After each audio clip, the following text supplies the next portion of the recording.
Well, good morning, everyone, and welcome. Now.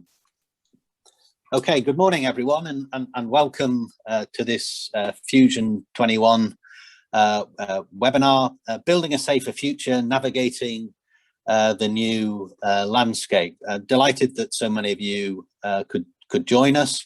You know, it promises to be a really exciting webinar this morning. This is part of Fusion21's Building Safety Week, and more details will follow at the end. But just as a reminder, we have also some excellent sessions tomorrow and Thursday as we continue with this theme. So moving on, however, to today's webinar, just a couple of house rules. Your microphones should all be muted, but we do want you to try and participate as much as possible. So please do use the chat box for questions. We are going to take the questions at the end of the presentations.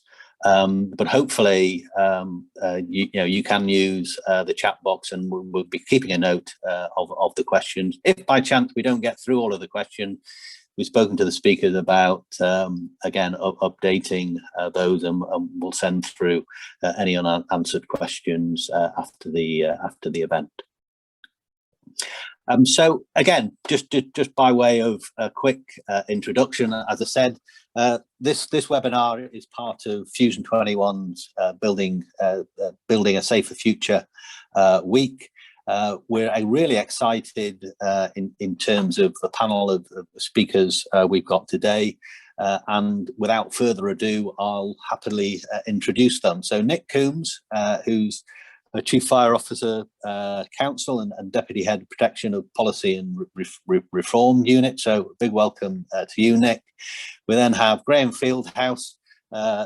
Again, many of you will know Graham, consultant, and also Phil Woodhead, who's Category Manager at Fusion21. And again, if you don't know me, I'm Andrew Gray, Head of Member Relationships at Fusion21. So without further ado, I'm going to move swiftly on to the presentations, and over to you, Nick. Okay, thanks. Yeah, my name's Nick Coombs. I work for the National Fire Chiefs Council, seconded there from London Fire Brigade. The Protection and Policy Reform Unit was set up to assist fire and rescue services post-Grenfell to look at all the things that will make buildings safe now and make buildings safe in the future. So it's about the remediation that's going on and some of the issues that are around in the built environment, but also looking at the future landscape, which is what I'm probably going to be talking about more today. Next slide, please. So what I'm going to cover today is there are 3 bits of proposed changes coming that will affect you, and I'm going to go through each one. They're the Fire Safety Bill, the Fire Safety Order Uplift, and the Building Safety Bill. Next slide, please. So the Fire Safety Bill was brought in to clarify that the external wall, front doors and balconies should be part of the fire risk assessment for residential buildings. It was obvious after Grenfell that external walls hadn't previously been considered. I think front doors had, but for some reason Home Office decided that they need to clarify this, and balconies off of people's dwellings are now going to be considered part of the fire risk assessment. The bill is in its final stages. In fact, it's back in the Lords this week, and there may be a bit more what they call ping pong, because there are still some amendments they're trying to sort out about who pays. I think the actual bill, what it's doing, it is not going to change, but they're trying to put some amendment in there that ensure that leaseholders are not going to pay the costs for this work. Next slide, please. So what's the issues? Well, it basically brings in 1.7 million residential properties because it applies to any residential property that has more than one dwelling. So you're talking, flat A and B if it's got a communal area, right up to your usual like tower blocks, etc., etc. I think there'll be some real issues around checking balconies in people's properties, and even to an extent front doors, how we sample them. Will it be just resampling in the future, or will we have to check everyone, etc., etc., and what benchmark standards are we going to use on front doors? One of the key bits that the bill brings in is it uses the term structure. And, again, there is some issues around what does that actually mean? Are fire risk assessors now expecting to check the structure of a building? I mean, how will they do that? It's all covered by the time risk assessors go in there. So I think that's going to be some issues. And the impact on the workload, as soon as the bill basically comes in, which will be 2 months after it's got its royal assent, we're probably talking about July, I'd imagine now. 1.7 million residential risk assessments are no longer up to date. So what they've decided to do on that is that there is going to be some statutory guidance introduced with the bill that will have a building prioritization tool that will allow, it's more for large portfolio holders, for them to use the tool to prioritize their stock on which risk assessments need updating first. There is a capacity and probably a competency issue in the market.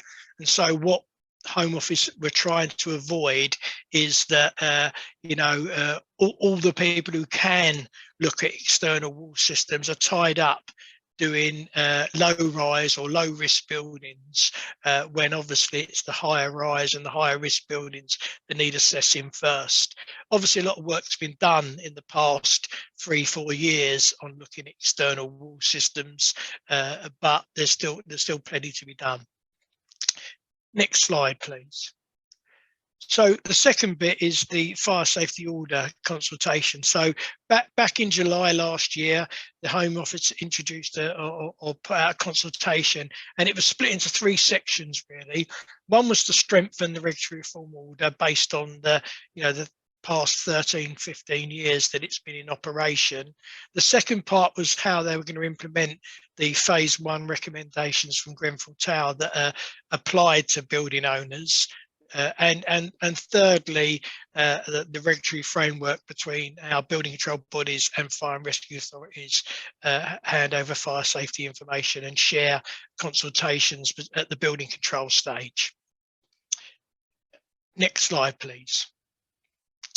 So it was the government's response to the consultation was published last month, and there was a lot of things they proposed in the consultation, but they're not all going to happen that quickly. Some things have been put on hold and others are going to happen fairly quickly, and I'll try and go through some of them. So they are going to look at strengthening the guidance under Article 50. There's a whole new suite of guidance being drafted as we speak in batches. Some will come out as soon as the fire safety bill comes out. There'll more likely be amendments to existing guidance, to clarify the external walls, etc., are covered.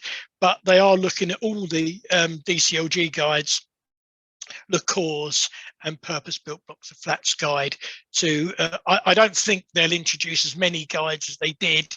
They'll probably amalgamate a few of the guides, so they will have a bit more of a statutory footing, not quite an ACOP, but a little bit more. So, as you're probably aware, the way the fire safety order is written at the moment, you actually don't have to be competent to carry out a fire risk assessment. In the sense of the law, obviously people are competent, but it's going to make it absolutely clear that the responsible person must appoint a competent person to carry out their fire risk assessment. Also, instead of just sharing the significant findings it is at the moment, you will have to record all your completed fire risk assessments. So the whole risk assessment will be required. And then in this risk assessment, you will have to have the RP's contact information, including a UK-based address. And where possible, you should take reasonable steps to identify yourselves to other RPs. And they're looking to put this in the risk assessment as well. So where you're doing a multi-OC building, there should be a section in your fire risk assessment that will detail other known responsible persons or accountable persons, and we'll talk a bit more about them when I look at the building safety bill, and where possible what duties and that they share, etc., in the same premises. Next slide, please. So the next point they're going to look at in the risk assessment is who is undertaking the risk assessment must be named on the risk, and the organisation should be on the risk assessment as well. And the next bit as well is really important, I think, is that, so if you're an RP of a building and you're leaving that building, you must take reasonable steps to share all relevant fire safety information with the incoming RP or any kind of managing agent that is, maybe be having that property while it gets new owners. And I think that's really important for new people coming in, that information is there, and this is going to be put in the fire safety order. They're also going to increase the level of fines that you can get for certain events, like impersonating an inspector and failing to comply with specific requirements, etc., etc. So there is an increase. I think that what Grenfell has taught people is that some of the level of fines are low, although you can be in prison for certain things. So I think it's just trying to tie it up with more health and safety law. Next slide, please.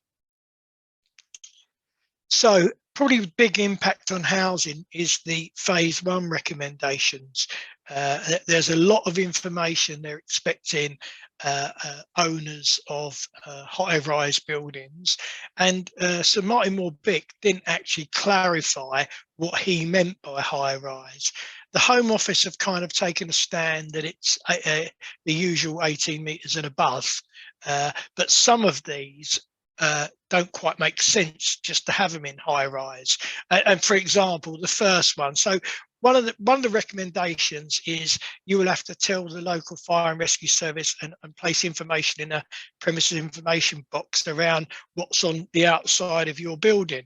Now, this is obviously about risk, but if it's only 18 metres, you could have the incidents where you have a 30-metre story building that's concrete, and so no real risk for firefighting, that has to give us that information, whereas a 17.8 metre building covered in ACMPE won't have to give us that information. And so there is that disconnect that I think they need to look at. Monthly reporting on the firefighting lifts has kind of been changed. That's what the recommendation said, but Home Office are going to look to just doing exception reporting only. So if your firefighting lift is not working, then you have to tell the fire and rescue service, but you don't have to tell us every time you've tested it and all that stuff, which I think again is probably a pragmatic approach to that, because that would, if you consider there's about 12,000 over 18-metre buildings, fire and rescue service getting monthly checks on all them lifts, it is a huge amount of information, and obviously a huge burden on RPs. Premises information boxes are going to be required by law. You're going to have to do certain kind of floor plans. The evacuation alert systems. Now, Sir Martin Moore-Bick recommended that the evacuation alert systems, which is the 8629 system, the standard's now out now as such, should be retrospectively fitted in all buildings. Home Office have not taken that stance at the moment. They're looking at new buildings only, so new buildings built over a certain date, although that isn't in the building regulations yet, but it's coming. But there doesn't appear to be any plans yet to put these in retrospectively. Evacuation plans as well. Now, again, we need to look at what that means. You know, what is the evacuation plan of the building? You know, if it's stay put, simultaneous, mixture, how that's used, how's that, you know, how all this information is going to be in a standard format. So it doesn't matter if your building's in Liverpool or London, you send the same information to the fire rescue service, and the same information will be in the PIB as well. Really topical at the moment is PEEPs, how these will work. And again, this brings some of the anomalies. So Martin Morbick said high rise, which means technically, if you're in a ground floor of a high rise building, you have to have a PEEP. But if you're on the 6th floor of an under 18-metre building, you don't have to have a PEEP. Again, if PEEPs is the way they want to go, then you've got to do it from a practical risk-based approach. You can't use an arbitrary height, is what the Fire and Rescue Service think. Wayfinding signage is provided. I think that's a fairly cheap option. It's already in building regs. And again, they're looking now at how often you check fire doors and front doors, and whether you have to report that to the Fire and Rescue Service. Again, this could be really, really burdensome on both the RP and the Fire and Rescue Service.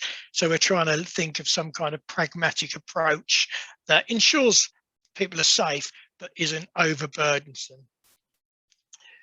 One of the strange things that I'm a person can get is one of his recommendations is buildings that have got unsafe cladding should have up-to-date fire doors, so brand new fire doors. And I never kind of got the connection with that personally. Again, they're not kind of taking that forward because obviously the idea is they're going to remediate the unsafe cladding. Okay, next slide, please.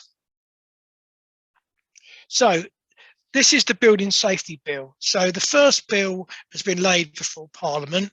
I expect major changes to that bill, like any bill that's going through the House. It will take a number of changes, but the kind of evidence that it wants to do or what it set out won't change. So basically what they're trying to do is create an effective regulatory system and accountability, and to provide greater oversight of the building industry. They will introduce clearer standards and guidance, put residents at the heart of the new system, and help to create a culture change and a more responsible building industry. So effectively, this is the new building safety regulator. They've appointed a chief inspector of buildings, Peter Baker, who's got a long-term background in HSE and construction, CDM regs, etc. And so this building regulator will have the oversight of the built environment. So this is where you'll be able to take your complaints to. Next slide, please. So buildings that are in scope. So this isn't every building, and currently the thinking again is around high rise. Buildings over 18 metres or 7 stories will have to go through this gateway stage. And they're the gateways you've got there: planning, construction, occupation. Now, these will be hard stop kind of areas. Not so much planning, because the building safety regulator is not a planning authority, because that's obviously local planning authorities, but they will be consulted on it, and they will be able to make objections at planning stage if they want to. Gateway 2 is probably the more important. The idea is a brick won't be laid in the ground until the plans have been signed off. Those of you involved in this industry know that by the time the plans are deposited nowadays, building work's already started. And by the time sometimes the Fire and Rescue Service get them from consultation, it's almost finished. So this is intended to stop that. So and then there'll be a proper change control mechanism during the construction phase, because again, those of you know, what is deposited in plans very rarely ends up on how the building is completed. So you never have a full set of plans that actually tells you what the building was built like.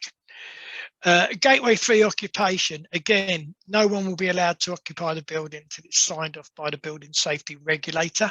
Again, as some of you will know, you have partial occupation during construction phase. That's how the model works in high rise, because they need money coming in from the sale of flats to fund the continued building work. So that would be an interesting one, how that will work. I'd be very surprised if you'll get a whole block of flats that's, literally glistening and, and everything's signed off and polished before the first person steps foot in. I think there will need to be a compromise on that. And then following occupation, you'll go into a safety case regime, and this will also include existing buildings. Existing buildings over 18 metres will have to provide a safety case to the building safety regulator to do exactly what it is, to demonstrate that their building is safe to occupy. In the design stage, they're going to bring in duty holders, so it's very clear in accountability. If any of you have listened to phase 2 of the inquiry, it's, you will see all the buck passing that goes on. No one seemed to be responsible, so this is going to make very, very clear who is responsible at certain stages, and it's going to be in line with the CDM rigs, client, designer, contractor, and where there are more, they'll have principal designer. In occupation, they are going to have what is known as an accountable person. In most cases, that will be the same as the responsible person usually got in the fire safety order. But, this will only account in in-scope buildings. Probably the thing, that is very new is a building safety manager. This is someone who will be responsible for the day-to-day running of the building. It doesn't mean every tower block has to have one, but so a building safety manager could manage a number of tower blocks. Okay. So, and that's the how that will work is yet to be devised. Next slide, please. So, as I said before, high risk premises will need to be registered by the accountable person. So the building's in scope, an accountable person will have to register that building prior to occupation. So we'd have to give all their details. There'll be a proper register published of these buildings, which people can access and check to see who they are. And the building assurance certificate is based on the safety case. So if you pass your safety case, you'll be given a building assurance certificate, and this will be displayed. So people will know in their building that it's met a certain safe standard.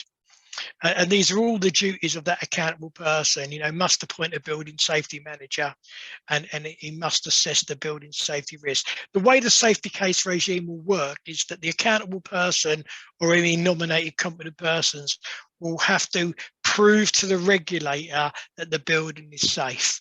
And it's kind of like a permission-based thing. Unless you prove to me, it's not the regulator going to you, yeah, we'll check everything and you're safe. It works the other way. You have to prove to the regulator that you're safe. If you don't prove you're safe, you don't get the safe certificate, you don't get the assurance certificate, and therefore it can't be occupied. It is the way it works. How that will work in existing occupied buildings is yet to be determined. Okay, next slide, please.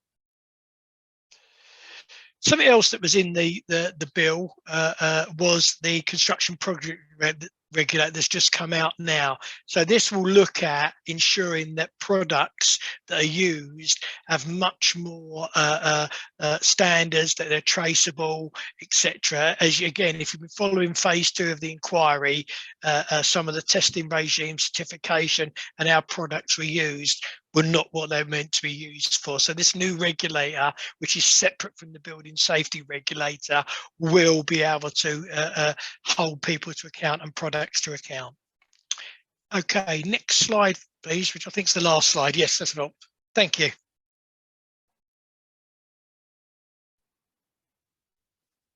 Okay, thanks very much, Nick, for that presentation.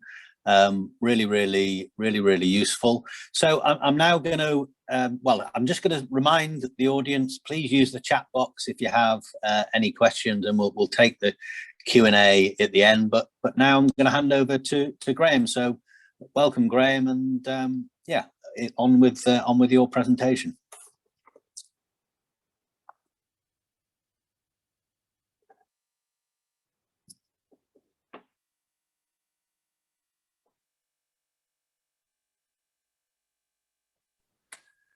Sorry, I thought they were unmuting me. Everybody likes to keep me silent. My name's Graham Fieldhouse.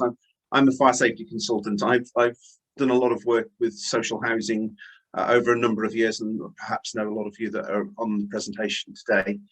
I've also been involved with Nick almost from the incept of the Regulatory Reform Fire Safety Order. We were involved in the high-rise building forums and groups. So that's my background. Next slide, please.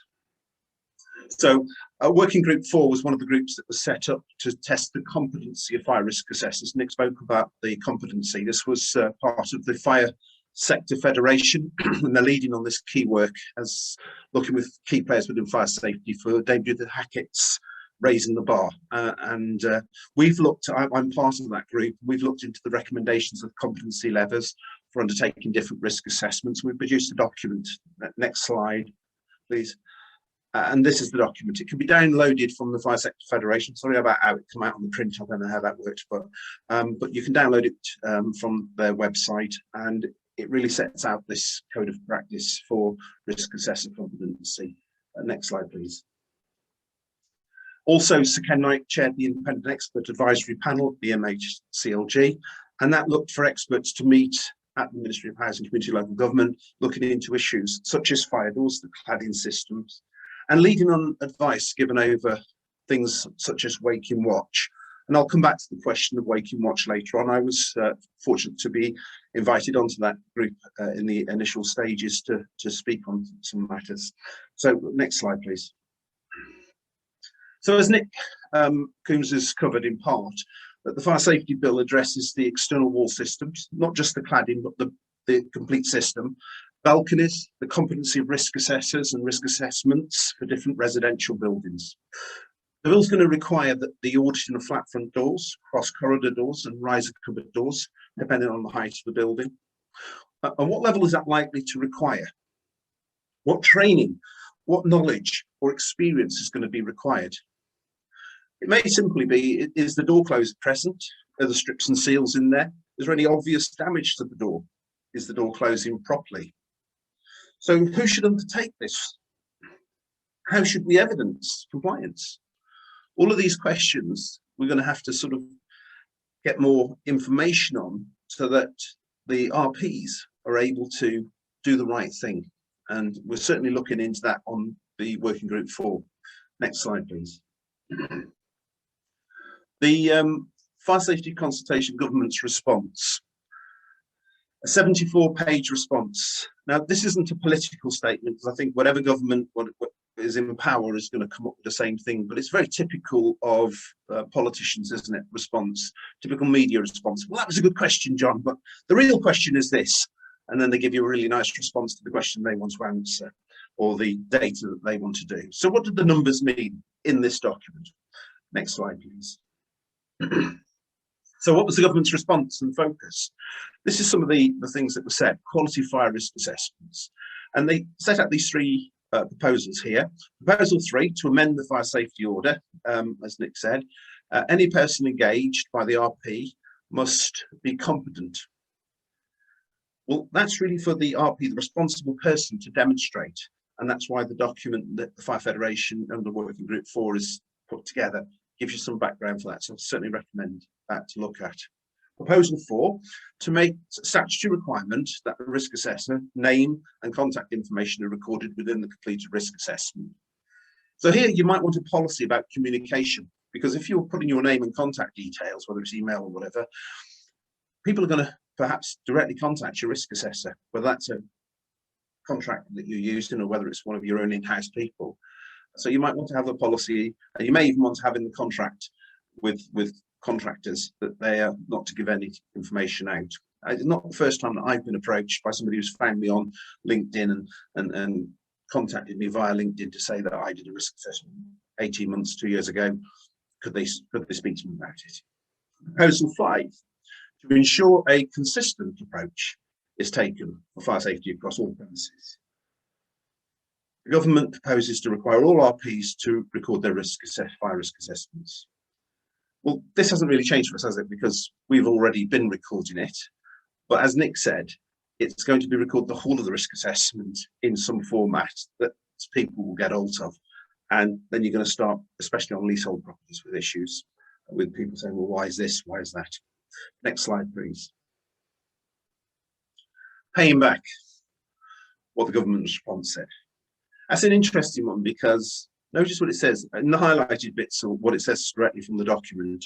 There was a higher level of agreement to charging for formal enforcement activities, but significantly fewer agreed with charging for informal actions. Responses to the free text questions across the chapters were generally mixed. And then it comes down, some respondents suggested that charging should be made in relation to the time taken for formal enforcement activity.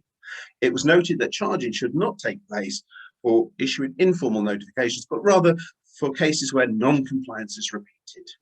What does it mean? Next slide, please. Will we be charged? Well, notice what it went on to say. Some respondents suggested that a charging model similar to the Health and Safety Executive HSE's fee for intervention. You might remember how that worked, how the fee for intervention came in. Some respondents highlighted the importance for guidance.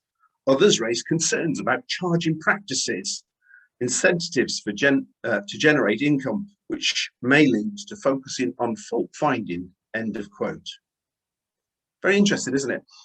There's a focus now by the enforcement authorities, and this isn't a thinking, this is actually happening, to issue low-level notices, level 2 notices, at every property they go to. They're using this double dip. So one issue can be put across a number of the articles within the order. Then why do they want this? Well, every property then is going to come out with at least a low-level nod. And if they decide not to recoup their charges for these low-level nods are going to get pushed up to a higher level nod, a level 1 nod, for example, or an enforcement notice or a prohibition notice. I'll give you an example of this. Recently, I was at a property where a statutory body had been to the property to look at the property, and emergency services had broken the flat front door. Now, as they'd gone through the property, we had a process in place to maintain, and I'll talk about that later, the property, checking it regularly and fixing it up. But they came across the door that was battered in to gain entrance to the flat, and now wanted to issue a low-level notice because the door was damaged. What they were relying on is Article 17. Under Article 17, it makes a suitable system of maintenance and maintained. Well, I had that. I had a suitable system to maintain our doors. But then it goes on to say, are subject to efficient state or an efficient working order or a good repair. They were relying on that to say, well, that isn't, because there's a hole in that door, even though the hole in the door was only damaged the day before. Nothing that we could control. Well, if that's the route they're going to go, you're going to get nods all over the place.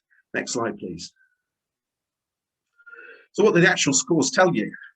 Well, you notice that they came into these informal notification, enforcement notification, prohibition, alterations. What this also showed me is, quite interestingly, on the first one, 25 and 37% either tended to disagree or strongly disagreed. For enforcement prohibition, it was similar high levels. And then alteration notice the levels down there. People understood that less, I think, what an alteration notice was. Interestingly as well, only one of those lines actually adds up to 100%. The rest of them are variations. So, but you can extrapolate information like this and use it however you want. I mean, when we wanted to show people that they should stay at home, the number of people that were recorded as having died from COVID was an agreed number, and then suddenly that number dropped. When we're now going over to showing that taking vaccinations is going to bring that number down. It's not a criticism of how they've used the numbers. I understand the reasons why and how they were using it, but I was just to show you that really we can use numbers how we want to use them to achieve the end goal. And what is the end goal? Next slide, please. Well, reading between the lines, I can give you a flavour only in the time allocated. Some respondents, including FRSs, which is fire rescue services, the method of mitigation of potential risk of fire, such as the suppression equipment, The need to address none or worsening clauses in section 4.3 of the building regulation, which only requires any remedial work on the building not to make the building worse, rather than ensuring tangible improvements are made. Wow. So the fire rescue service would like buildings to be sprinklered. Now, I've got no issue with demisting systems and such like that are out there, but they're just not yet far enough along. Sprinkler building, we just have to remember, if a fire happens in a flat that's sprinklered, you are not going to save the life of the person in that particular room where the fire started, because the sprinkler will only kick in when the fire is non-sustainable to life. Save properties, not people. So demisting systems may be the proper way to go, but we also need to work on that. The interesting one there on non-worsening, there could be a whole meeting just around this expression, because if you are doing an improvement, then that's going to affect the section 20 notices, and that's going to be a massive problem. It's no longer like for like, it's something different. Next slide, please. So what is the intention? Well, it says that the fire safety bill, it shows a failure to follow a risk-based guidance will be evidence of contravention. That might be a very simple thing to say, but my experience, and I have been on thousands of enforcement visits and risk assessments over the years. And even within one area, such as London, different enforcing officers will have different views on whether or not you have met the guidance or not. So if we're allowing individuals to come up and say, well, you failed to follow a risk-based guidance and therefore you have contravened the regulations, we could all end up in court over views of what is or isn't going to apply. And therefore the guidance documents that are coming out need to be very clear and precise about what it is that they're saying. There'll be more required for the fire risk assessor, to check. It won't just be a physical, just going through and a sample inspection anymore. They'll need to check physically. Are the dry riser handles stuck? Can I open the dry risers? It was interesting, I did this recently and found on a number of dry risers that had got certification that the dry riser handle was stuck.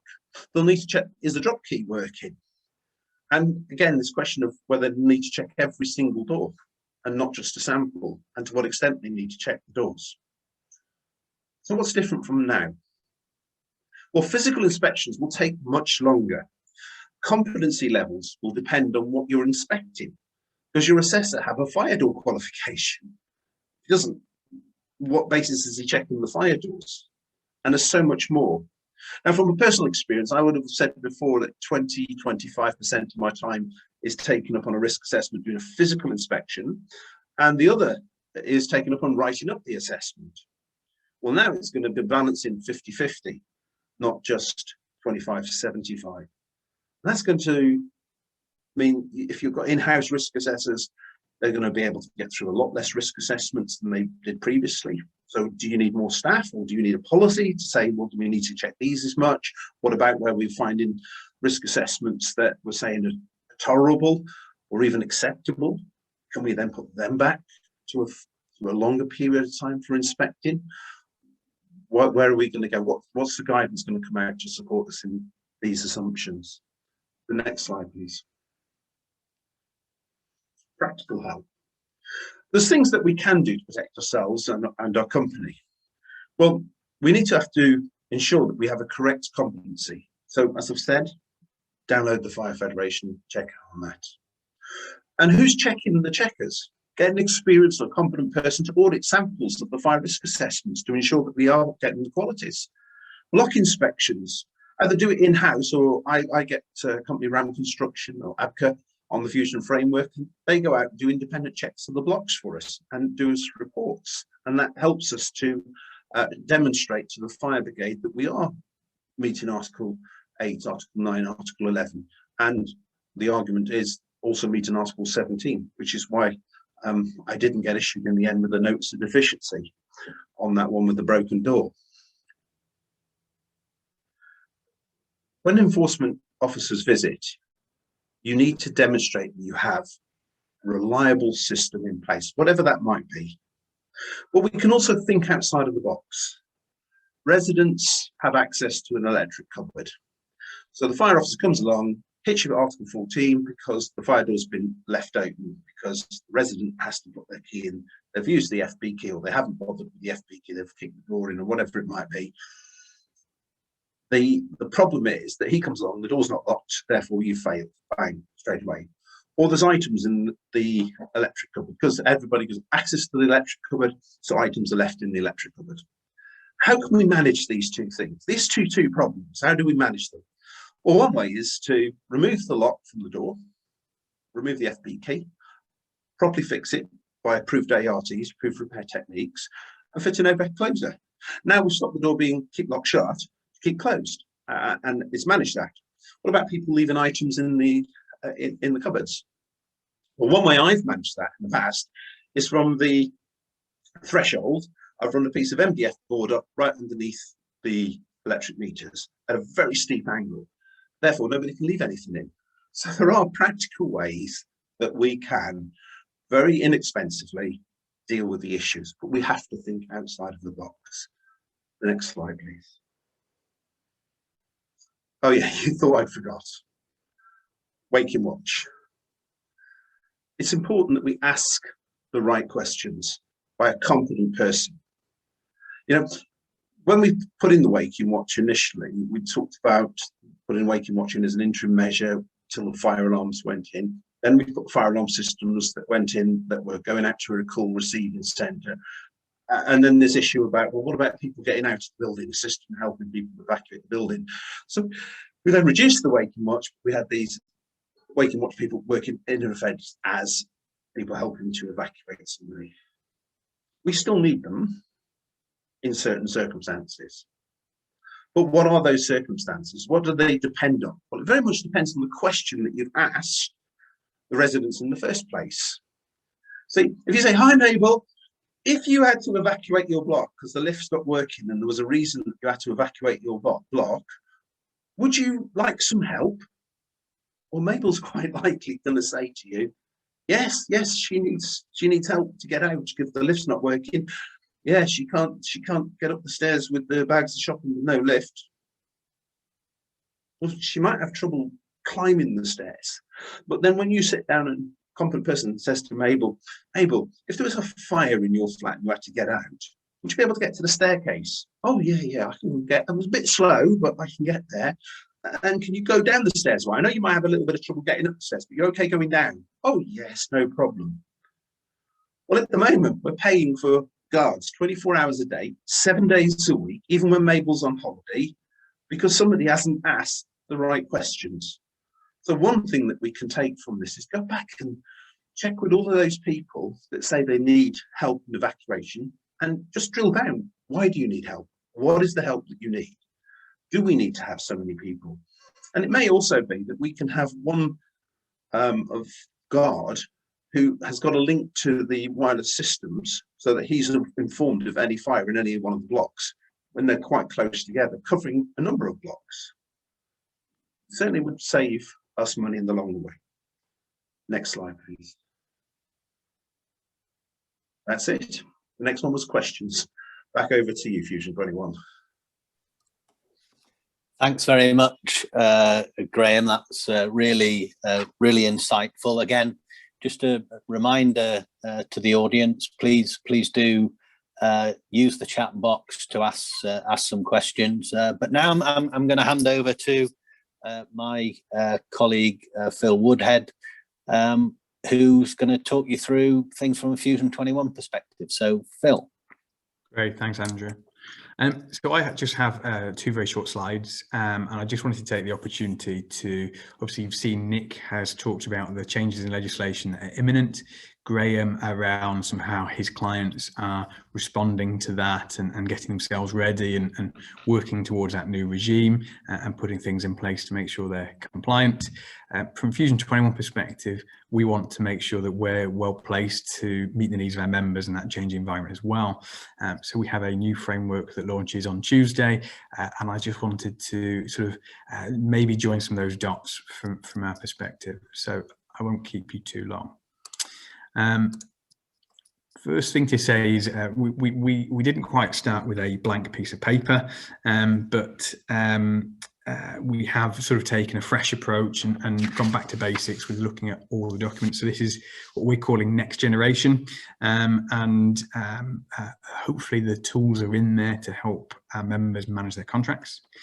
I think importantly as well, we went to market back in November, so the legislation is still up in the air. We're sort of getting bits of insights from consultation. Nobody knows what the new competencies are.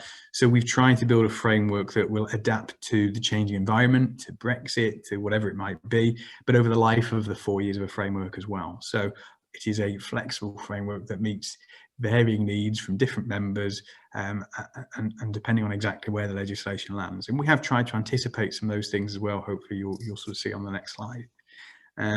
I think the other thing to mention is, and it's something that Nick mentioned earlier about workload, this change in regime is going to generate more work. And there's already huge amounts of investment and work and activity going into fire safety. And we see that continuing for the next few years while everybody gets themselves up to speed.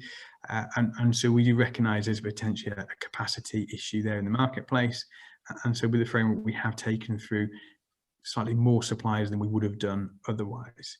So yeah, behind the scenes, it's been 12 months of hard work by the team. We've had lots of interest with 250 bids across the whole framework. It's always nice to be able to choose who your contractors are. But despite COVID-19, there has been quite a lot of activity behind the scenes. So just to touch very briefly on the sort of fire safety section within that framework. So we have other lots for asbestos, Legionella, electrical, life safety systems like ward and call, but these are sort of the fire safety related ones primarily. We had a big focus and lots of discussion on SCEB, so skills, knowledge, experience and behaviours for suppliers and where we set the bar. So lot 5 is specifically intended for complex buildings.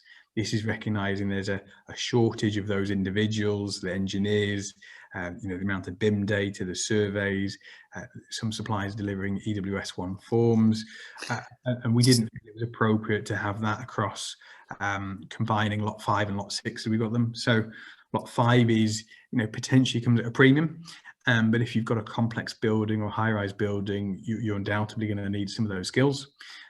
If you've got lots of general needs blocks, more routine, some simpler buildings, then lot 6 is probably a more appropriate place. So for lot 6, we did set a minimum bar for fire risk assessors, and Graham did give us a bit of a steer in where some of the guidance was sort of landing. So our minimum requirement for the framework is for a level 3 fire risk assessor, but we have got a couple of tiers in there. So depending on exactly where that lands through, we will see where that goes. Lot 7, obviously there's a new sort of obligation around inspecting fire doors. So fire safety inspections is a broad title, but we've come at that from 2 perspectives. One is people that will want fire doors inspecting, and we see there's a range of different providers in the marketplace that might do that. And indeed, we've had bids from contractors that want to inspect fire doors for our members. We've had consultants that want to inspect fire doors for our members. We've had some independents that don't do contracting, aren't sort of advisory type consultants, and all their business is and all they do is fire door inspections. I think this fire safety aspect of that, and we've got some sort of block inspection models in there as well. We do see, and part of our pre-market engagement, if you think of that gas safety model where some landlords want to outsource some of those risks or want the assurance that things have been done, or some independence in that, that actually there are landlords out there appointing third parties to do block inspections to make sure that they have that sort of Article 17 type stuff covered off, and a regime in place to make sure that those routine inspections are done. I do think that in the past people have been felt that, let's say potentially neighbourhood teams or housing teams, that they potentially don't have the full skills, knowledge, behaviour, experience to do that. And if you want the assurance, if you're a board member and you're concerned about the sort of consequences of a Grenfell or corporate manslaughter, that actually, how do you have assurance that that's been done? Contracting that out isn't necessarily a bad way of doing that. Particularly when you've got to make sure the SCEB is all in place for those individuals too. Lot 8 and 9 for us is a sort of more sort of very similar to our old framework. We put in place very similar requirements around mandatory accreditation for fire, ASS or TRADA. I think our old framework, we were one of the first people to sort of be placing those obligations pre-Grenfell. Obviously, it's quite a widespread obligation that people have when they're tendering their contracts. Just a couple of points of note. One is that not all of our suppliers are on lot 8 and lot 9. So we do see some crossover, quite a bit of crossover, but it's not universal. And also to say fire doors is a fairly tricky area. The price and availability of fire doors is quite variable. So we made sure that our pricing models will adapt to that depending on the specifications that you want, the doors, the availability, the testing from both sides, etc. So we do hope that the availability eases up, and we've got some pricing models that will move as the market moves. And lot 10 for us, again, similar to the last framework, we have invested in SFG20. So the maintenance specifications are based on BESS's standard maintenance models for all kinds of active equipment. And we've developed the capital works model within there as well for installing equipment such as fire evacuation alert systems. Nick mentioned BS 8629, whether even if it isn't a mandatory requirement on a risk assessment or a safety case basis, people end up doing that, or whether it's things like self-testing emergency lights to reduce your sort of total cost of ownership. So the one thing I haven't mentioned there is, and Graham mentioned it, is waking watch. We felt that we weren't sure around how long that people would be needing those requirements. This is a 4-year framework. So we do have another framework, which is our workplace and facilities framework, that has security services under which there are people that will do a waking watch. And again, some of the fire safety inspectors, etc., will also provide those services. So we haven't got a dedicated lot for that. But if you have a particular need for waking watch, we still are able to help support meet that need. So it's a whistle-stop tour into the new framework. If you'd like to know more about the new framework, our launch webinar is next Tuesday at 2 o'clock. And please do go onto our on our website to register for that. So that's enough of me babbling on, Andrew, with a bit of a plug. And thank you for listening. Thanks, thanks very much, Phil. So we do have a bit of time now for a Q&A, and again, please do use the chat box. I'm going to sort of start off this sort of area, and therefore it's a question to Nick, but directly, but also then Graham and Phil, please do feel free to comment as well. But one of the things that occurs to me, and again, I know we're still early days in terms of we don't know exactly what's going to be in the legislation, and so it may be difficult to give a full answer. But one of the things that occurs to me, particularly with those landlords, Fusion members who have multiple properties across multiple fire and rescue service areas, will there be consistency of approach in terms of how inspections, how enforcement will be done? And I just wonder, Nick, from to start with, from your perspective, are you expecting there to be that consistency of approach? I would like to see it. I'm not going to sit here and say, it happens all the time, because it obviously doesn't. I think the problem with consistency in a piece of legislation around the fire safety order is because of that risk assessment approach, and it can be so subjective. I worked, when I was kind of on the tools, it was very much around the Fire Precautions Act, which was quite a prescriptive piece of legislation, and people knew where they stood, although the prescription held it back in some cases. So, I hope we get better at it, at being consistent, because I feel the frustration of all kind of large social housing providers and housing providers, that they get, they're allowed something in one area and another area says no. One of my roles in LFB used to be dealing with all the complaints, and we'd get a lot around inconsistency just in London. And the problem was, most of the time the scenarios weren't the same. People thought they were the same, but they weren't quite the same. And you can take 5 fire safety professionals into a building and they will come up with 5 different solutions, all probably right, but all probably different. And I think that's the bit that you have to kind of worry about. I worry a little bit around a little bit more heavy-handedness, because I think it's probably been seen and will probably come out in the phase 2 inquiry that the way we audit premises at the moment, the lighter touch, the sampling, I think the inquiry might say that isn't good enough. And if that does happen, there is only one alternative we can do then, and that is to go back to doing a lot more check-in, a lot more testing that should have been, or should be, your responsibility as an RP.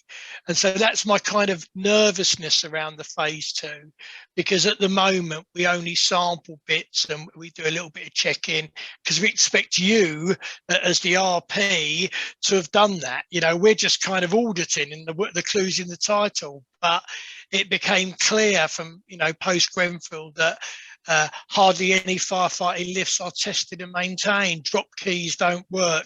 Dry risers are not being checked. So I worry that we'll go back to a lot more of that. But I think we have to be pragmatic. The social housing industry has been underfunded for many, many years, and you've got to make difficult choices, and fire safety hasn't always been the top priority. So you're kind of playing catch up, and for a fire and rescue service to come along and say, okay, we found everything wrong with your building and we want it fixed in the next 6 months is probably impractical.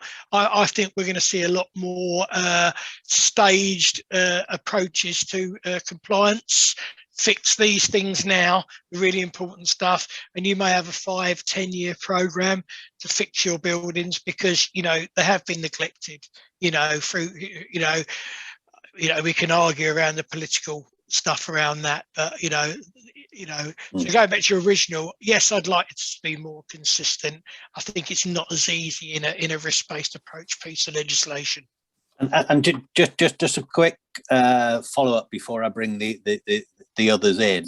Again, is there a view that the potential for charging will just lead to another parking fine issue and a cash cow for government and or whoever? Again, I just wondered if you have a view on that. NFCC's response to the charging was, mixed, because obviously we take our views from fire and rescue services.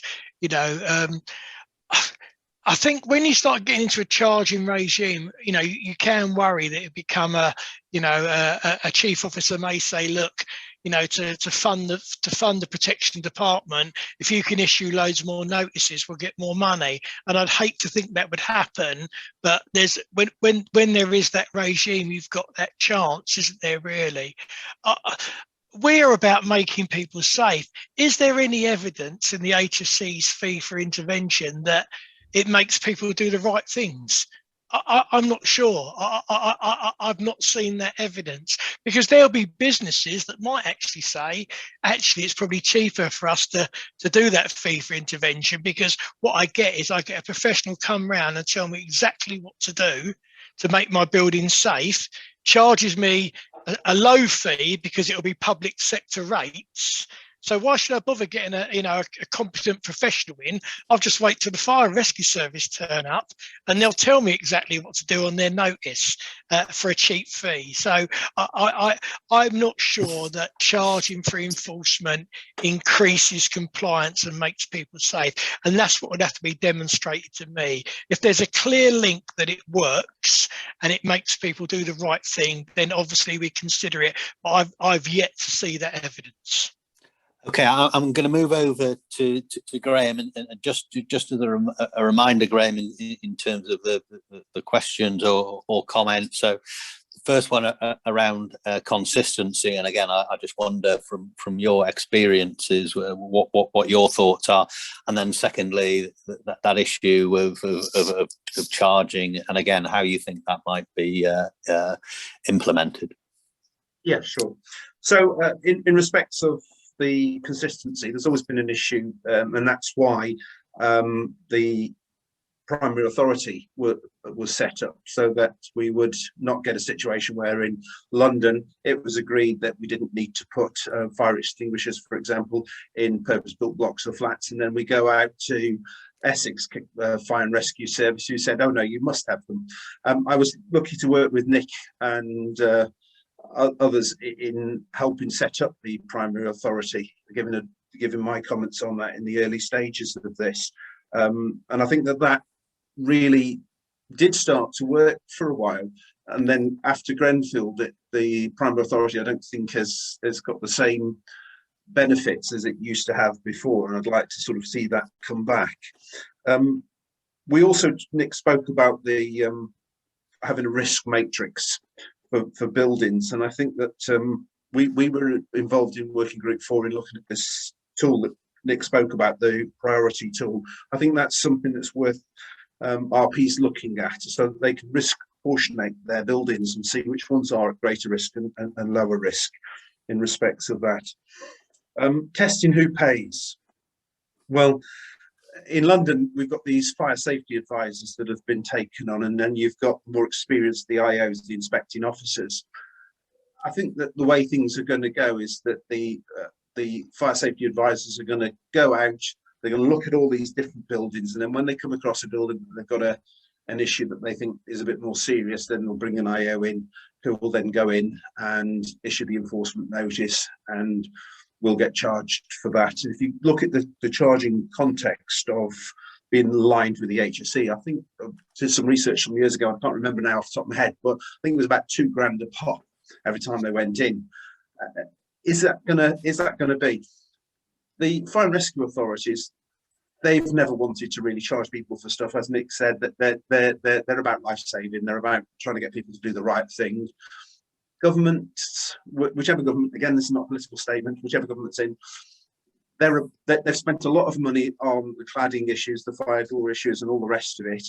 If they can recoup some of that money back from people who are deemed not to be doing the right thing.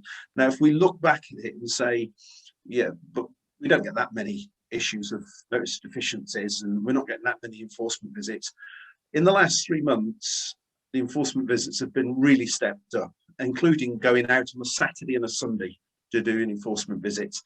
And for the organisation I'm currently doing some work for, I've done over 96 visits with the London Fire Brigade and fire brigades outside of London in the last 3 months. So they're really stepping up, and I'm told that this is certainly going to be going on to at least Christmas this year, because of the buildings, the heights of the buildings, the 6 floors and above, checking all that stuff.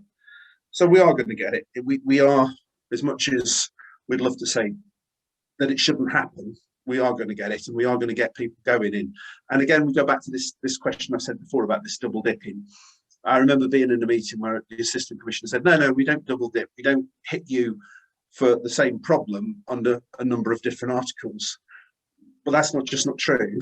And that's not now the fire brigade's approach. The fire brigade are now admit that they are double dipping, that they are hitting you under. So it's really very difficult not to get a low level nod every time you go out, unless your building's absolutely perfect. I mean, if you walk into a building and somebody's just put a bag of rubbish out in their communal hallway with the intent of taking it downstairs in 2 minutes, and the fire officer walks up there and sees it, that's a failure. That's a failure of managing. So yeah, I see it coming. I see it being a massive cost. If you think £2 a pop, 96, that's 180 grand's worth of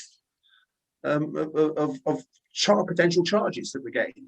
Yeah, and just a supplementary then before perhaps seeing if Phil wants to comment. Sorry, Andrew, can I just sure. can I just come back on like about the charging? I think one of the things that I think we also need to think about is that the HSE regime works in businesses. You know, it's completely different in housing, the funding model. And I know when LFB introduced charging for false alarms, they spent an absolute fortune on administration costs, trying to get that money, trying to chase that money from people, etc., etc. So I think again that, you know, before if it does come in, then I think we need to really consider how it would work in this particular sector, because it's completely different from a commercial element sector. And going on the low level notices, I think there's been a kind of direction, because again, fire and rescue services do a lot of work, working with partners, etc., providing good advice, verbal advice. But unfortunately, I think what's going to happen with the phase 2 inquiry, that there's no record of that advice. So I think there's been, in some services, there's been a bit of a directive to say, we're going to put every bit of our advice in writing to you, and therefore we have a record of it. And so if there's any comeback in a number of years' time, we can say, yeah, look, here's evidence that we told you about this time and time again, and we're stepping up our processes, etc., etc. So I feel Graham's pain in that sometimes, but I think there is a sense of the low level advice that a lot of good IOs used to give has now worked against them. I don't think that should be the case, but I think that's how the inquiry and some other people will see that. So I think you're going to see a little bit more of that. And I think, again, Graham's right. I think where there are borderline enforcement cases, I think IOs might now err on the side of caution and issuing enforcement notices, rather than that action plan or nod that they might have done pre-Grenfell. So there's been implications for this fire across the whole sector. Thanks. No, thanks for that. Just going back to Graham and a point you made, and a point you made in the presentation then about sort of inspections and so on. And again, I do know the answer to this, because you told me when we were planning the session. But that enforcement notice issued on a Sunday, and actually the action that was caused, in other words, in the example you gave in your presentation, when the door had been bust in, probably by the fire service. I just wondered, in terms of what the practical outcome of that was, and again, whether or not you've got any advice to members or people on the call about how you actually dealt with that sort of enforcement notice coming through on a Sunday, and then issue the reason for it as a result of it, and that could be by the police, that could be by a resident, not necessarily by the fire service. I just wonder if there's any sort of practical advice that you might just give in relation to how you then dealt with that situation. Okay, so it wasn't an enforcement notice; it was a nod, a threatened nod, and that was the one with the fire door. But we've had a couple of ones where they've gone in, and I've had the fire officer call me because they know me, and once they've gone in and realised it's the block that I'm currently doing some work for, they've contacted me. But the one where we had I had two in fact, where we had the doors damaged. One was damaged by the police, and it was just happened to be a visit that we went in on, and the other one was actually there had been a fire at the property. The fire officers there were concerned about potential hoarding issues. They smashed the door in, and then we turn up, and of course, the door's damaged. So the fire officers, following the enforcement officers, following the correct protocol, and saying, well, that door's damaged.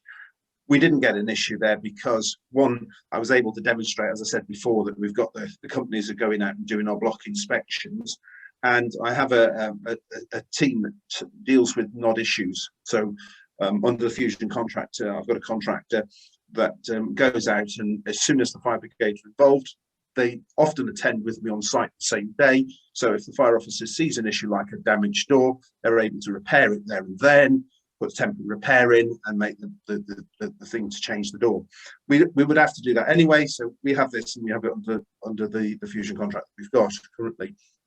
And I think that's what we've got to do. We've got to be more, as Nick said, there's a lot of things that we've got to be a bit more proactive about, checking things when we go out to site, doing the inspections. We can also use, the cleaners to advise us of any damaged doors.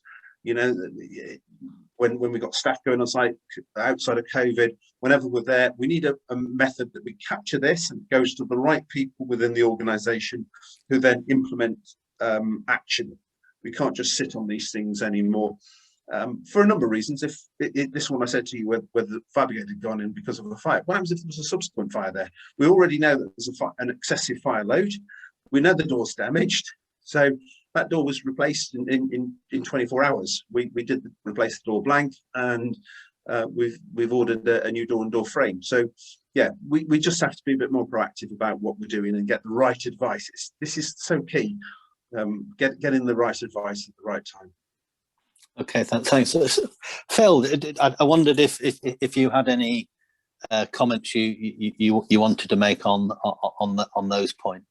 Yeah, I guess just a couple. I mean, that consistency one, I guess the challenge for RPs at the minute, there's still a bit of this pin the tail on the donkey. So the legislation hasn't landed, the guidance hasn't landed, and what's expected to be quite short periods to suddenly comply with a whole new load of stuff. So there's a lot of anticipation, but it's hard to make investment decisions when you don't know, am I wasting my time, am I wasting money, is that going to be abortive, what do we do, what don't we do? So those prioritizing decisions, and we're not necessarily talking like small sums of money. So I think that's got to be a challenge, and I think just how that might be enforced in different parts of the country is just another dimension to that. But I think that's not I probably think that's a future concern rather than a now concern. And even if there is really clear guidance, that you will always get that, I think, as Nick has said. And Nick's turned his camera off, so he's a soft target at this point. He said something about underfunding and having worked for a number of RPs over the last sort of 15 years. I think I would just challenge that very slightly and sort of say, well, look, the reality is, the investment in social housing has been very focused on individual dwellings. Tenants for years and years, it's decent homes, it's kitchens, it's bathrooms. No one complains to say my emergency light isn't working, but they'll certainly let you know if they haven't got a new kitchen. So I think the funding model is there. We've seen actually greater sums diverted out of core social housing into affordable, into development programs. Look, if the money didn't exist, RPs couldn't be doing those things. I think what Grenfell's really done is refocus people's minds on the priorities. We've seen a cultural shift. I think we need to just remember the RPs it's a regulated environment of social landlords that want to do the right thing. And I think from a consistency perspective, they will try and do the right thing. They will put the right things in place. And the vast majority will comply with whatever requirements are put in place. And I think the only thing that crossed my mind as some of the conversation was going on, and it does come to consistency at the end of the day, because you will get buildings that become non-viable. The level of investment that's needed will not necessarily match the revenue that comes in. So if you think a low-rise general needs house doesn't have all these communal fire alarms, evacuation warning systems, sprinkler systems, firefighting lifts, those things all cost money. Leaseholders ultimately have to pay their chunk of that. Landlords will do what they need to, but there will be and probably doesn't apply to London. But if you think wider than London, this is a wider regime in terms of England and so on. I do wonder whether landlords will be looking at some buildings and saying we need to get shut because it just doesn't stack up anymore. Thanks. Thanks for that. And again, if there are any questions, please do use the chat box. One other area that I wanted to get out, and I'll come to you, Nick, first again, which again I think in your presentation you use the word prove you are safe. And again, in one of my other roles, when I'm not working for Fusion21, I'm a non-executive board member of a housing association. And again, one of the things that I want is that assurance that our buildings are safe. Is that something that again should be, you know, how do we prove, and you know, is it beyond reasonable doubt? And again, I just wondered if you could just sort of elaborate and perhaps provide advice on that burden of proof in relation to my building. Yeah. Yeah, you know, with the caveat that obviously nothing's been, you know, laid Yeah. down yet. I mean, my understanding is that it's going to be a number of factors put together. It's not just going to be the fire risk assessment. You're going to have that.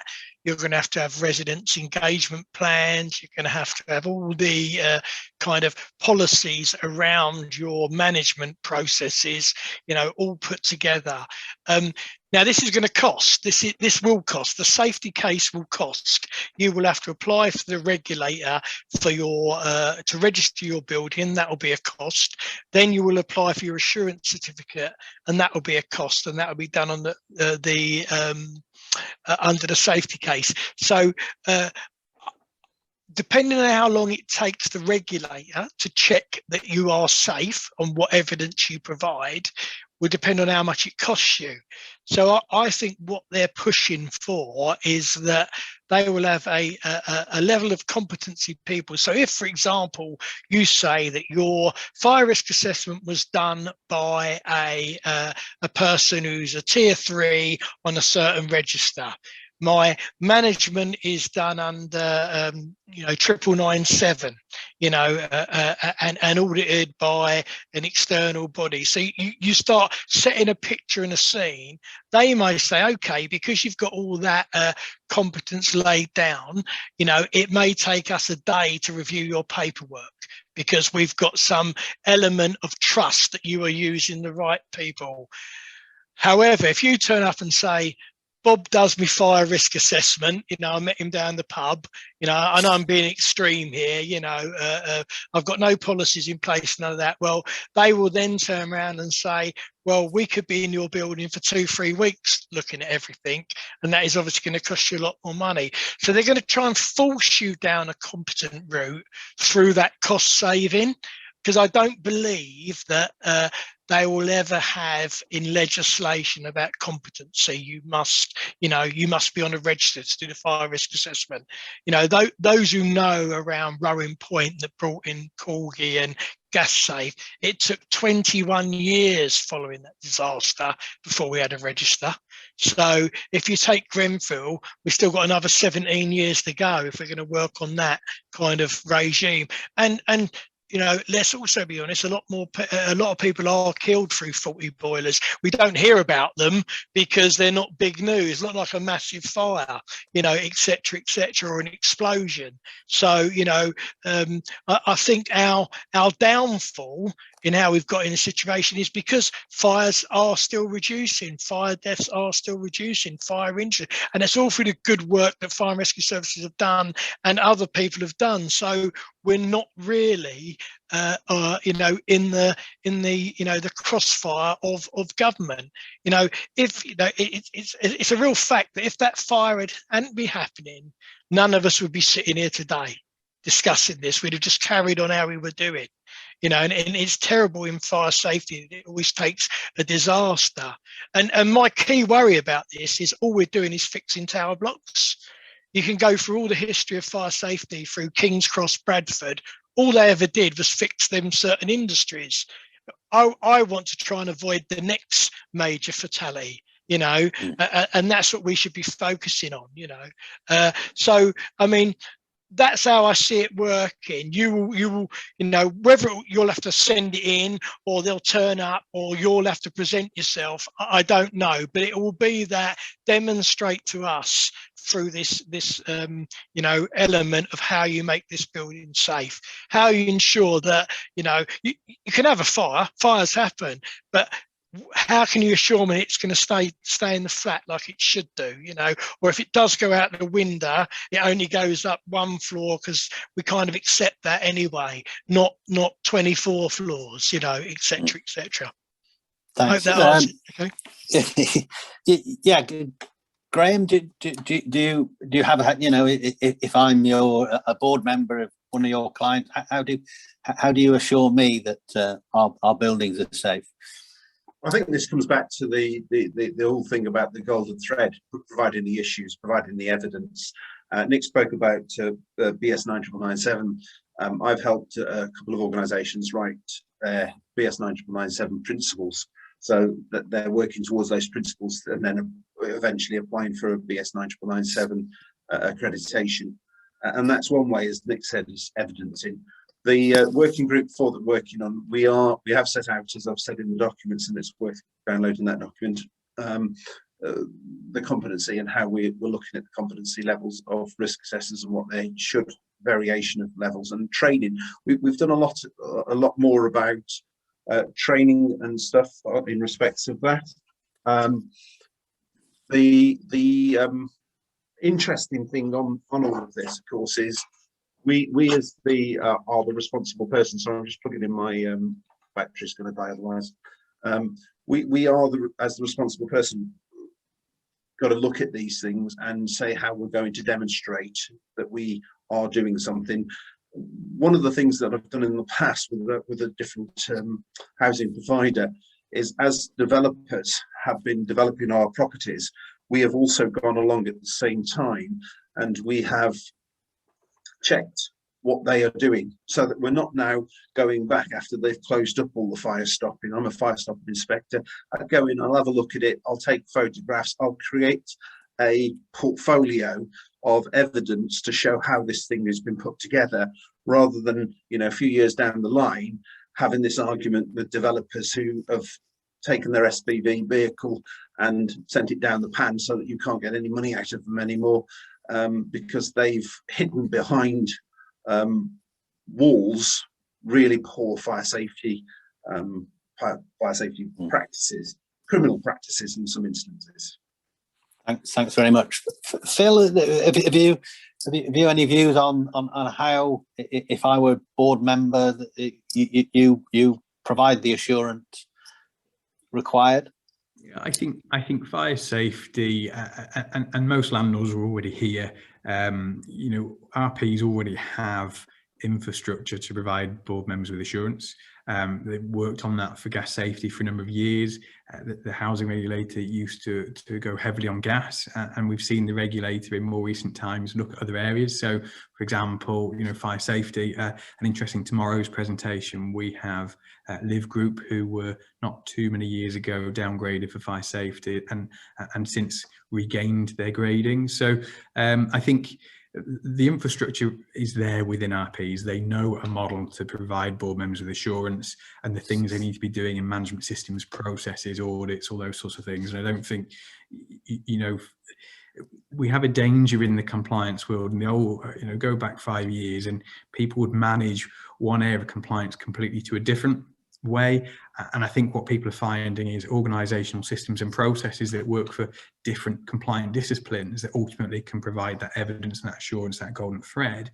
I do think the IT systems are holding people back. The software isn't there, the capabilities, or people having to build things from scratch. And an interesting Thursday's webinar, we've got Clarion talking about BIM and 4D data modeling. So I think there are some challenges to doing that, and I think that will grow and evolve over time, how you adapt existing technologies and new technologies. Fundamentally, the principles are there, and I think people know what they need to do. I think fire safety is just another flavour of that, and there is a catch up, and it is taking place. Great. Okay, so I'm conscious of time, so I'm going to ask one sort of final question to the panelists, and again I'll just keep in the same order. So Nick, you first. Whilst we're still waiting for the absolute detail of the legislation and so on, and again recognising therefore that it is still a difficult thing, but we shouldn't be standing still. Again, Judith Hackett was sort of saying, you know, let's not wait for what's going on. If there was one piece of advice, again, to our listeners, our participants this morning, what would it be in terms of what they should be doing now, from now and until when the legislation hits? It's a good question, because, you know, it's very difficult because people don't want to spend money that becomes, you know, not needed in the future. I get Dame Judith's view about don't wait, but it's difficult when you don't know, you know, you're in this dark. I mean, for me, it's about competency. I really do think that, you know, people should be reviewing who they are using for all of their aspects of their fire safety work, you know, and demonstrating that they are, you know, have got the experience, knowledge that makes them competent. And again, you know, any kind of third party registration they've got, you know, and that includes products and that. I think the only way we're going to raise standards is by making sure that we do use the right people. In this kind of, like any kind of market, there are always people who will undercut, you know, because they can. And I would like to see this more legislated for. But I think if you really want to demonstrate that you are trying to make a difference, you know, you need to look at what you're getting and who you're getting to do your stuff. And I think that is really important. And I think getting it right first time can be cheaper. You know, I've worked with Graham a lot over the years, and there was a well-known provider that we both knew who I basically had to tell them they'd spent nearly £250,000 on fire risk assessments that weren't worth the paper they were written on, you know, because they didn't check out who were doing them, what they were going to get for their money, and so they had to do it again. You know, so, you know, doing it twice costs you more than doing it right the first time. You know, that for me, that's what I'd be doing now. Every piece of fire safety work you are commissioning, ensure you are getting the right person to do it. And if they are registered and they're not doing the job, do report them. Do report them to their bodies, because we've got to make them tighter as well. Some of these third-party people, you know, they should be forced to remove people from their registers if they're not doing the appropriate work. And that's another piece of work we're working on about, you know, third-party accreditation, giving it the teeth that it needs. Thanks very much, Graham. Your sort of one piece of advice. Well, I think I just come back on the point that Nick made, by the way, that those risk assessments that were no good, I identified them. I wasn't the one who wrote them. But yes, I think that getting the right advice, and I think people are far further ahead in their understandings of what is required of them than they used to be. I used to say before that I remember going for an interview once and being told by a well-known housing organisation, we don't know where we are, we don't know what we want to do, we don't know where we need to be in fire safety, can you help us? And I was able to work with them and help them. But if you actually gave that same question to somebody who was on a day rate, who hadn't got a clue themselves what they were doing, how would you know that what they were doing was the right thing for you as an organisation? And quite often we think fire safety, oh, it's going to cost us a fortune. But as I've said, and what I've tried to demonstrate through here, by thinking outside of the box and working with the Fire and Rescue Service, there are things that you can come up with which are not expensive, which can actually address the issue. There's more than one way to address the issue. And so that I would say, right, speak to the right people, get the right advice, use a good framework, a Fusion framework where I like what you guys have done is because it's allowed the framework to be utilised in a way which we can benefit from it, taking ahead what's going to be happening in the future. And you know, people who I've worked for in the past, I still get them contacting me, asking questions. I'm happy to talk to anybody and explain to anybody, you know, give some good advice on what they need to do. So, you know, ask and see. Best practice as well. Look at what your other colleagues are doing in other areas of the country. What have they done to achieve? This is the problem. They've probably had the same problem or got the same problem. What have people done to try and overcome it? So that would be my advice. Brilliant. Thanks. Thanks very much for that. And finally, Phil. Thanks, Andrew. I think for me, interesting, a lot of this conversation is around high-rise buildings, I'm going to say complex buildings, the regime, a very complicated new world for those buildings. But actually, we shouldn't forget, for the majority of RPs, actually that's quite a small proportion of their stock. And most fires each year are not in high-rise buildings; they're in low-rise buildings. So for me, it would be back to basics. It's compartmentation. It's block fire safety inspections, fire door inspections. These aren't complicated regimes. And then secondly, it's the business planning part of, okay, what is it all going to cost? I think we are close enough to the legislation. There's some good insights here, the consultations, those sorts of things. You can probably have a very good idea of exactly where this is going to land. Go back 2 years and your business planning scenarios were quite broad. I think everyone can narrow those down and sort of say, okay, well, we know where we're going to land. Let's make provision and let's get on with it. And sometimes when you're doing that business planning, you want to know, well, what is stuff going to cost? Fusion21, we've just re-procured the framework. I mentioned the number of bids we had earlier. We've got a very good feel for what the market rate in fire safety is, be it that consultants or contractors. The markets have moved quite a lot in the last few years, and the team here have a really good feel for where is the market right now. So if you're doing that business planning and you're not quite sure, well, what is my provision, then by all means come and ask, and we'll share what we can. So.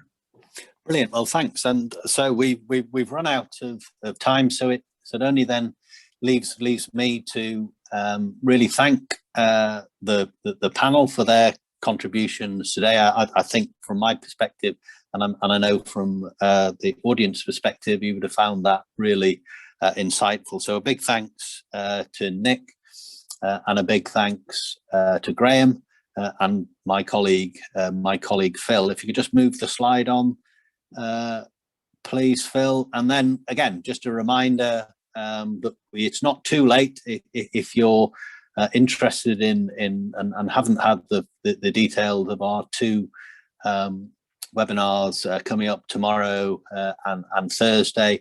And then a reminder, as Phil said, that next week we do launch the framework and further details can be had there. So again, a big thanks to you all. Thanks for joining.